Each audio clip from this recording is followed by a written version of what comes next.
Well, I would say two major influences are Bananarama and also the winners of X Factor, as they both show that the lack of musical ability is no hold on their fame. Does your amp go up to 11? Well, I don't know about my amp, but my personal life does. And what are your hobbies and interests? Well, I am a great fan of hunting, and I do have reasons for that. You know what? Maybe you should come out with me sometime and film it or something. I think that would be great. And do you have anything to say about the band's lack of musical output? You said you weren't going to ask me that. So, T-Bone, why do you enjoy hunting so much? Well, I'm very close to nature, and I believe it's important that you only eat what you shoot yourself, as that way I don't forget what the food that I eat came from. And I've spotted something. Okay.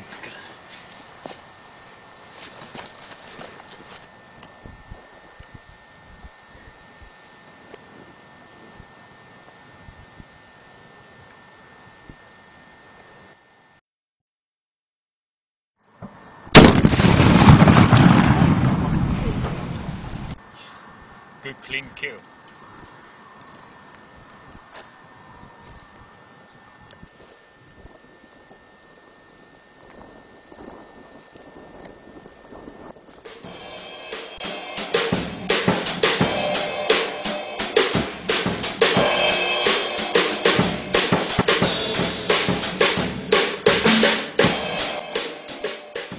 You're here with us, A-Dog. Thank you for agreeing to this interview. I suppose my first question is, I think this is your drum kit. Are you collecting a set?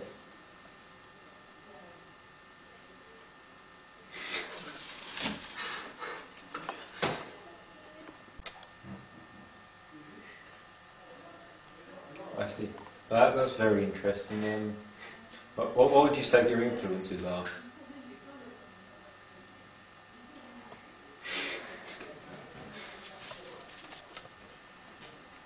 So one of my questions is, many of the fans say they're attracted to you especially because you're the song's strong silent type.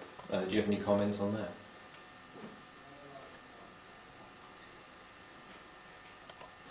After you've recently found with some Britney Spears records, where would you say your musical influences lie?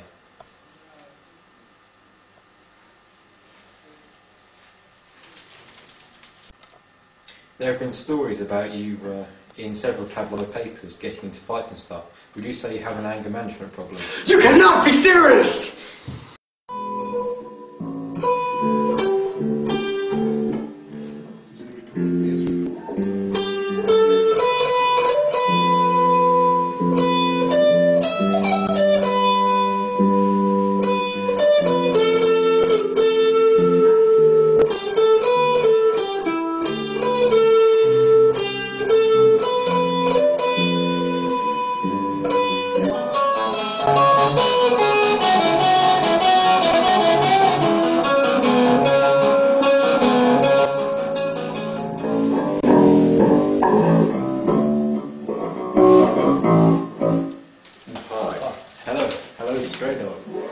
Now you're the self-styled man of the band. I suppose my first question is, any reason for the bandana? Well, it's mostly to keep my hair on. This way I find I lose a lot less than when I've got it running free. Yeah. I suppose that's useful. The other thing is I've seen you playing both the bass and the guitar. I mean, is there any instrument you can't play or any you wish to learn? The didgeridoo. I find that pretty tricky. I suppose the question that most people want me to ask is, what about Excalibur? Is there a story behind it? Excalibur.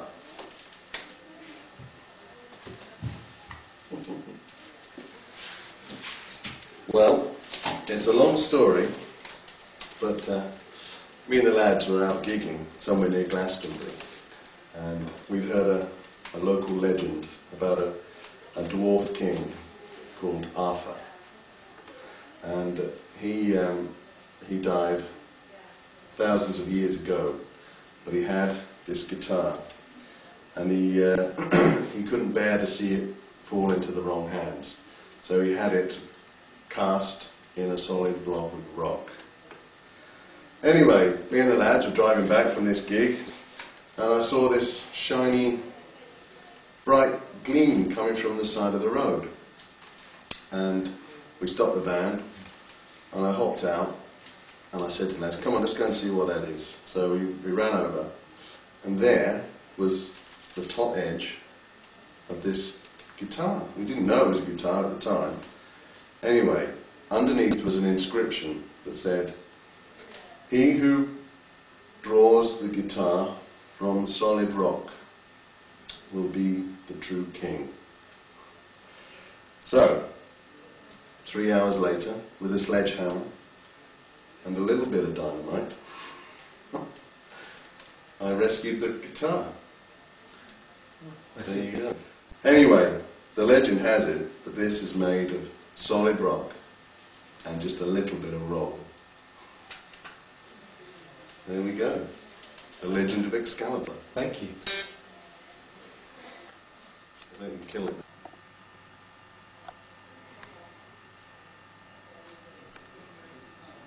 So how do you find working with the band? The hours are terrible.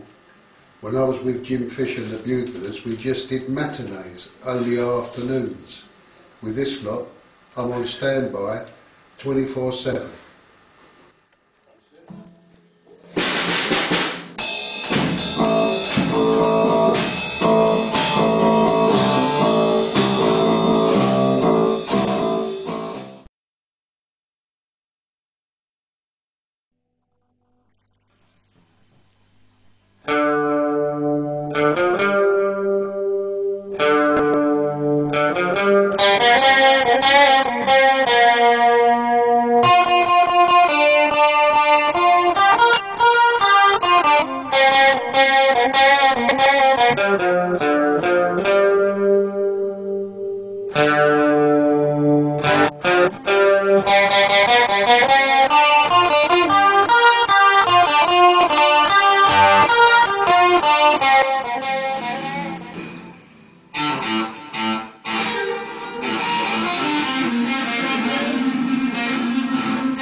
Hey lads, I just found a load of booze in here.